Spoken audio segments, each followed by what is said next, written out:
I was fastening my daughter in her car seat when the message arrived. Don't come.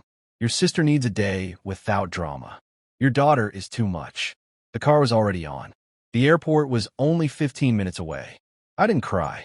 I read it again and again, burned every word into memory, then shifted into gear. That was the moment I knew they would regret it. They used to call her a miracle, back when I was still the favored child. The obedient one. The one who stayed nearby, didn't argue, never asked for anything beyond tiny scraps of approval. I gave them exactly what they wanted. A spouse they approved of. A career they could boast about. A child they could show off as evidence I turned out right. Then my sister got engaged, and overnight my daughter lost her miracle status. Suddenly she was too noisy, too inquisitive, too much of everything.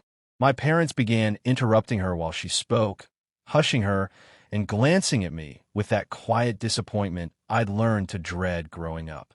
They never said it outright, until the day we were already driving home for Thanksgiving, and they decided we weren't welcome after all. The betrayal wasn't explosive. It was precise. My mother's voice shifted first, overly polite, cautious, like she was talking to someone she didn't know. My father stopped calling altogether. Invitations came with rules attached. If she behaves, if she doesn't make a scene. Then came the undeniable proof. A group chat I was never meant to see. My sister sent it to the wrong number. Can't let Rizwan's kid ruin the day. She's exhausting. Maybe this will finally make him fall in line. My parents responded with thumbs-up emojis. Agreement. Validation. Decision made. That's when reality settled in. I wasn't their son anymore. I was the problem. Someone else had replaced me. I didn't confront them. I built a plan. Rage doesn't ruin people. Patience does. While driving to the airport, I call my lawyer. Not for revenge. Not yet. For protection.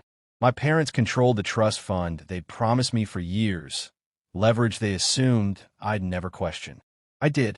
Within weeks, I had full access to the records. Every account, every signature, every withdrawal they'd quietly redirected for family needs.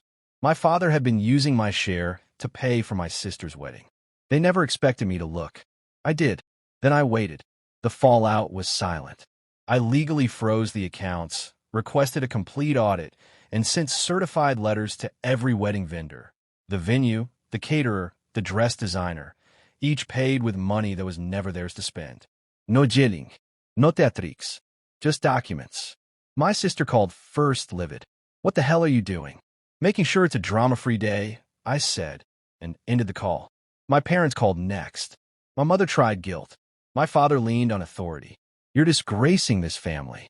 No, I said, I'm fixing it. They didn't understand yet. They would. Thanksgiving came and passed. I imagined them eating quietly, an empty chair at the table where I used to sit, like a ghost they couldn't acknowledge. A month later, we saw them again at the wedding. They didn't know we'd be there. My daughter walked beside me in a simple navy dress, her hair neatly tied back, her expression calm. She looked like any other child because she was. The shame had never belonged to her. It had always been theirs. The color drained from my parents' faces the moment we entered the reception hall. They had expected celebration.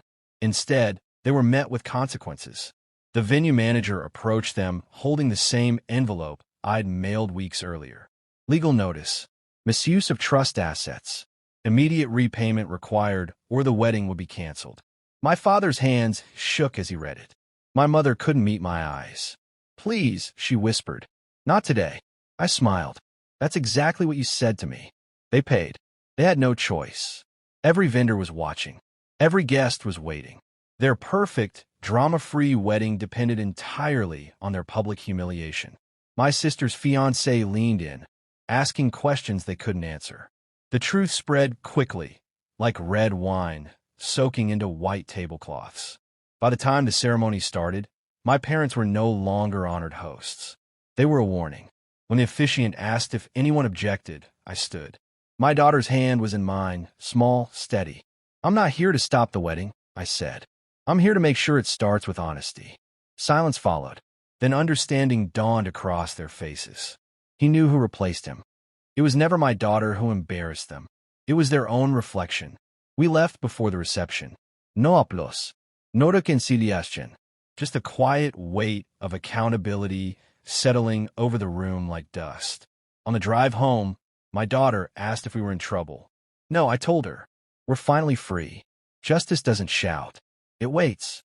And when it finally speaks, it doesn't need to raise its voice.